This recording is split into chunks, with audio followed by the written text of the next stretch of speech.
What is up, guys? It's the Sound Alchemist, and once again I am here with... First one. And today we're back at it, answering more of your questions in another enticing episode of For the Greater.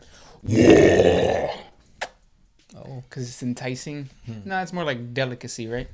Anyways, this is a video series where we answer the questions left by you, the viewer. If you have a question for us, comment down below. Put question in front of your question because we get those questions first. Yeah. That kiss noise. Sorry, headphone users. This question comes from Leprechaun. I'm starting my first army. I'm going Primarch Blood Ravens. In your opinion, who is the most likely progenitor Primarch? If it even was just one Primarch and not a mix and match of different gene seeds for a specific threat as some have theorized. 110% it is Magnus the Red. No, I mean, it's not like that accurate, but I'm pretty sure. Yeah, I mean, just the way they tend to steal things and like keep them as like, oh, this is actually mine. It seems to have some type of traitorish origins. They were first seen in, what was it, Dawn of War? Mm-hmm. Yeah. And ever since then, people have been speculating what they could be, who's their Primarch. Are they secretive because of the traitorous origins that they have for their gene seed? But it would make sense for it to be Magnus the Red, to be their Primarch. And just, I think the major thing is they're blood ravens, as in red, the color of blood. And Magnus the Red is red, like a red rocket. So put the two together. Yes. Call me the next Shane Dawson. Boom. Boom. So the story goes that when Magnus was being attacked by Lehman Russ during the, what is it called? The Prospero burns. The burning of Prospero. There was some fleets of the Thousand Sons that were out and about. Mm-hmm. The Thousand Sons were one of these fleets, so they actually weren't destroyed. They didn't come into the Blood Ravens. Yeah. What did I say? Thousand Sons. Oh, okay, yeah. So that's where, yeah, and then when Tzeentch sucked the capital city into the warp onto the planets, or the planet of sorcerers, who would become the Blood Ravens were still loyalists, still fighting against the traitors during the Horus Heresy. Later on, during another founding, they eventually became their own chapter, kind of to hide the fact that like they come from the Thousand Sons, and kind of hide the fact that like they shouldn't even exist and they should be sent on some type of penitent crusade. Also, it has a lot of psychers. Yes. So the same thing with the Thousand Sons. They were a legion of psychers. And you see that as you play Dawn of War and stuff like that. I think the Raven bit comes in from a lot of the iconography that the Thousand Sons were using. There was a specific, what are they called? Cabal that had like the raven, and also kind of to mask the whole origin and say like, no, I'm actually with the Raven Guard. Which is also another demonstration of how a video game really fucked up the lore, but then GW was able to twist it back to like something that's really good. Yeah. I think the lore of the Blood Ravens is really entertaining. Yeah. And it's just cool how the community really liked that chapter. Because if they didn't get that kind of traction, then we wouldn't have gotten all this like backstory and information and all this stuff on the Blood Ravens. Yeah, thank God for Dawn of War, because Dawn of War was like a amazing video game. Probably the best 40K video game. I still remember all those like skirmish matches we used to have. And Fireweed, if you out there, you were a great player. He was Australian. Yeah. Next question. This one is by Brian B. When the Men of Iron rebelled, was it because of chaos or because they knew humanity was creating uncontrollable psychers? We already answered this one, but to solidify it, it's both.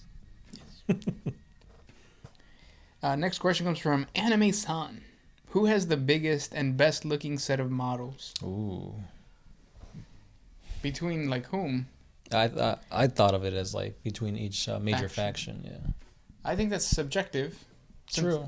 Like I used to hate the way the old dreadnoughts looked. Now I really like them. I think they're way better than the Primarch dreadnoughts. When you say old dreadnoughts, you're talking about like the 40K dreadnoughts or the 30K dreadnoughts? 40K.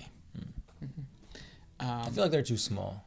Yeah, but If they were just a little bit bigger, then I'd like them more. when I see when I understand the lore that it's supposed to be a sarcophagus inside of just like a machine, the old dreadnoughts say that. Yes, I could see that. It's a freaking block with legs. Yeah. The new ones. Right. Well, not even the new ones. The new ones do have kind of like a blocky shape, but like the Contemptor dreadnoughts, those are like that's just a person. That's a suit. Yeah. Yeah. So that's subjective then, because you probably like the Contemptor more. Oh yeah, hands down. Yeah. Because again, it's the whole blocky thing that I don't like. That's why I don't like a lot of the like the Thunderhawk gunships, because it's just like a block with wings. Yeah. Yeah. Yeah. So it's tough. I don't know.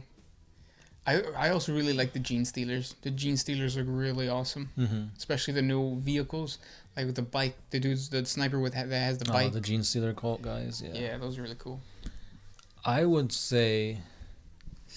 I was gonna say the Sisters of Battle, but like some of the faces are a little weird. The newest ones, yeah. Yeah. They look pretty bad. Yeah, but I mean, I like all that like religious iconography, the boobs, the chest plate armor. Yeah. But I would say that I'll go with the Adeptus Custodes. I feel like their models. I mean, they have a really small line, but those models look pretty cool. I've never liked the helmets of the Adeptus Custodes. Yeah, they're a little bit weird. Yeah, pinhead looking. I don't like the little like fluffy things that come off. But I mean, the color schemes and stuff that I've seen on them look pretty cool. I've never liked that, like the hair piece that most 40K models tend to have. The Orcs have them, the Space Wolves have them, the Adeptus Custodes have them. It's just like a little... like Abaddon? Yeah, like that. I think that's just so annoying. I usually just clip it off with scissors. Scissors. Next question. This one's by Benjamin Manning. Due to the fungal nature of orc physiology and their great healing abilities, are orcs immune or resistant to Nurgle's plagues and diseases? I can't speak. Oh, yeah. Who? The orcs. Oh, no. No, you could eventually get infected. It just takes, what ends up happening is, like, let's say Nurgle infects a group of boys. That group of boys is infected. Their spores come out, but their spores are biologically engineered so that they don't produce more orcs. And also the other orcs are biologically engineered to, if you are different, we're going to kill you, type of deal. Yeah. So that's how the old ones made them that survivable. Also, the fungus is very, like, tough. Yes. So...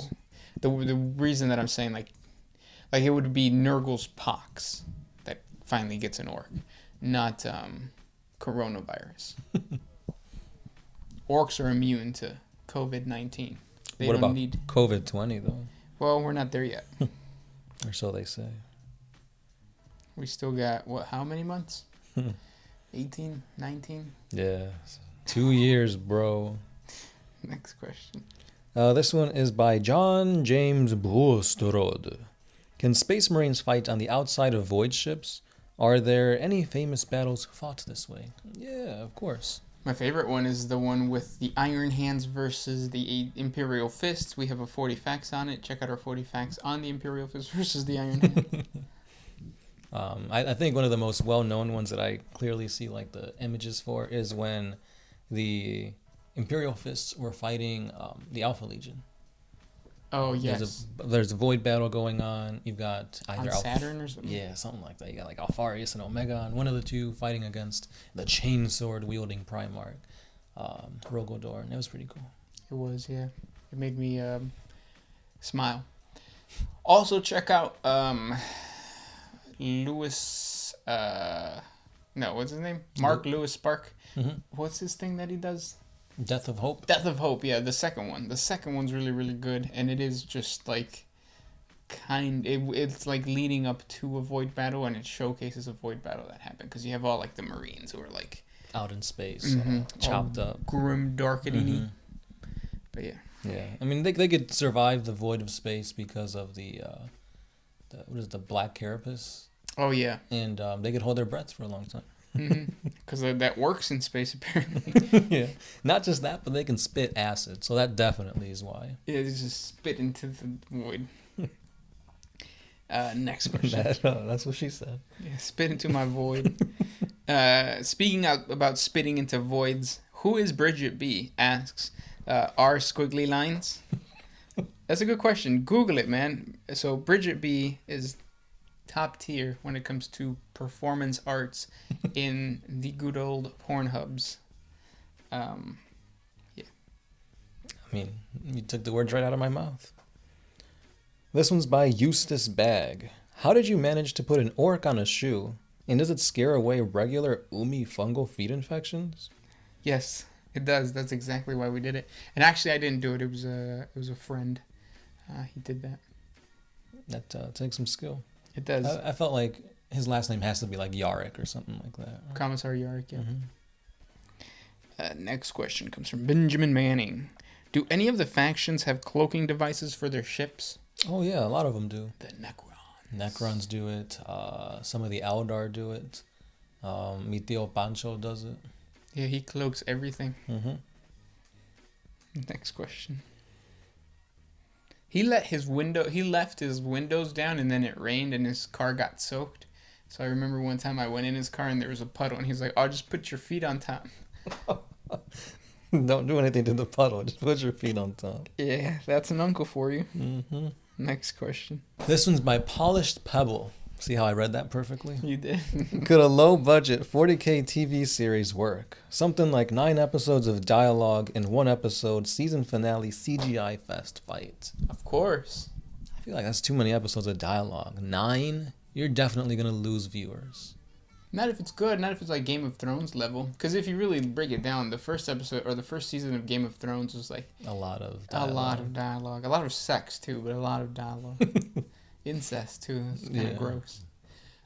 Or is it? Right. It's a popular category on Pornhub for a reason, right? But yeah. I mean, I feel like I don't think low budget would work. There's too much like sci-fi-ness. Well, I guess it depends on the setting. Like what era of 40K, who's in it, because they are making like animated shorts and stuff dealing with like the Inquisitors and stuff like that. So maybe something like that would work. Yeah, you can't underestimate the fact that 40K is a war game. So while we might be interested more in the lore and like the mythology behind the whole game, the majority of viewers and the majority of players just want to see things get blown up. Right. Like imagine if World of Warcraft, imagine if that movie was just like a drama. Right. Yeah.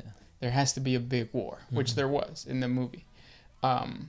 Also, look at the most popular, well, not just because it's like a violent cinematic short, but Astartes, it's just action-packed the entire way. So very few words being said. Not a lot of lore. Well, the lore building is there by the actions and the scenes that we see, but it's filled with action. Yeah. That in my opinion is really great storytelling, where you don't need to take breaks and have characters literally like say, "I'm this person of this person. I'm here to tell you this and this and this." Right. And then the other person says, "Well, me, who was from this person and this person." Like you don't need all that exposition. Like let the story be told by the events that happen. And Astartes did it perfectly. Exactly. My mouth was really dry, and I like really had to force that out. See, I told you want some sangria, you could have had some. The apple was the scary part. Yeah, the apples. And those are the questions for today. If you guys have more questions for us, please comment down below. Thank you guys so much for sending those questions our way, and we will talk to you guys tomorrow. As always, this is the Sound Alchemist. Gershwan. And we are out.